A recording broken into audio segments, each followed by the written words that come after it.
Muy bien, chicos, entonces vamos a terminar con el empirismo británico. Y terminamos con el empirismo británico con este gran autor, es David Hume, y básicamente nos pone en la cumbre, o sea, en el pico, en lo más alto de el empirismo. Hay que tener un poquito de contexto. David Hume nace en plena Ilustración. Recordemos que la Ilustración fue un movimiento intelectual. Vaya, fue justo esta parte de dar luz, ¿no? Entonces, a que la razón era importante para obtener el conocimiento, que en realidad, pues fue una época de muchísimo descubrimiento, o sea, en general, muy intelectual. Vamos. Y justamente eso hace que la filosofía de David Hume esté en lucha contra el dogmatismo y las supersticiones. Ahora, ¿qué es el dogmatismo?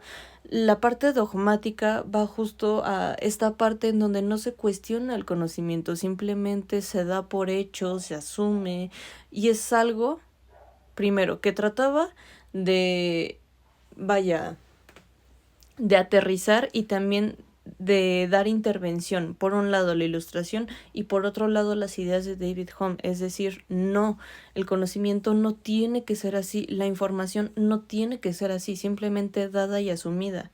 No, lo que dice David Hume entonces es todo conocimiento, toda información tiene que ponerse en tela de juicio. Eso no es por qué es o por qué no es. Entonces ya va como por esta parte de justo, de indagar, de cuestionar, realmente, de nuevo, de poner en tela de juicio todo el conocimiento, no simplemente confiar en ello porque alguien ya lo ha dado. Entonces, justo por el otro lado también está su lucha contra las supersticiones, porque de nuevo es información, claro, pero eso no quiere decir que sea verídico, eso no quiere decir que sea la única forma en la que tiene que ser, y por eso la filosofía de David Hume aquí ayuda muchísimo. Entonces, algo de lo que también se habla de David Hume es sobre su crítica a la noción de causa, a la noción del yo, a los milagros, entre muchas otras cosas. Devolvieron en general a la filosofía esta parte firme, esta base que en general por muchos años había sido dogmático, es decir, hasta ese momento o gran parte de la filosofía estaba en esta parte dogmática, es decir, ya se tenía algo dado y entonces se asumía que esa era la única forma en la que se podía hacer. Ejemplos, y entonces René Descartes decía, ok, por parte del racionalismo, la parte más importante de todo el cuerpo es el alma, ¿no? Y está esta dualidad mente-cuerpo. Y el conocimiento simplemente surge, emana. Hasta ese momento se asumía que era así, porque alguien ya lo había dado. Pero David Hume dice no. O sea, de nuevo vamos a cuestionarnos, porque ¿qué es la filosofía sino el amor al conocimiento y este descubrimiento de la verdad? Entonces, por eso dice que vuelva a poner en suelo firme la experiencia de todo el ámbito filosófico.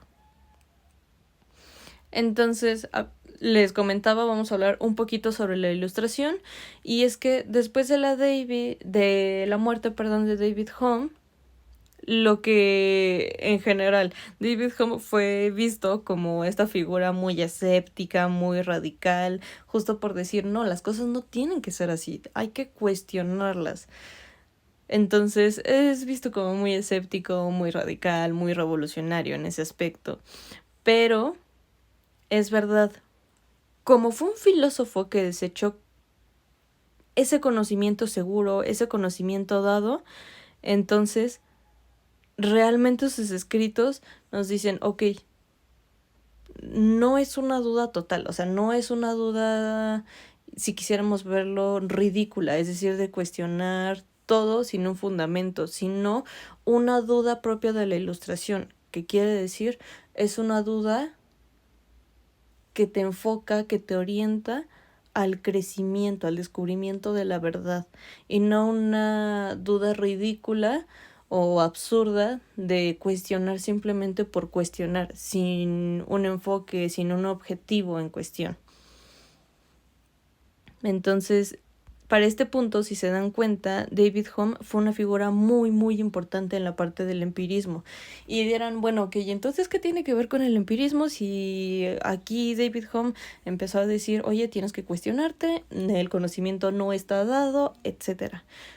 Justo por eso, porque la manera entonces en la que se empieza a cuestionar este método, a poner en tela de juicio, es mediante esta parte empírica, mediante la experiencia, es decir, qué conocimientos podemos obtener del medio exterior, de este intercambio de información entre la persona, su entorno, un intercambio sensorial, etcétera. Entonces, por eso David Hume aquí entra en el empirismo británico.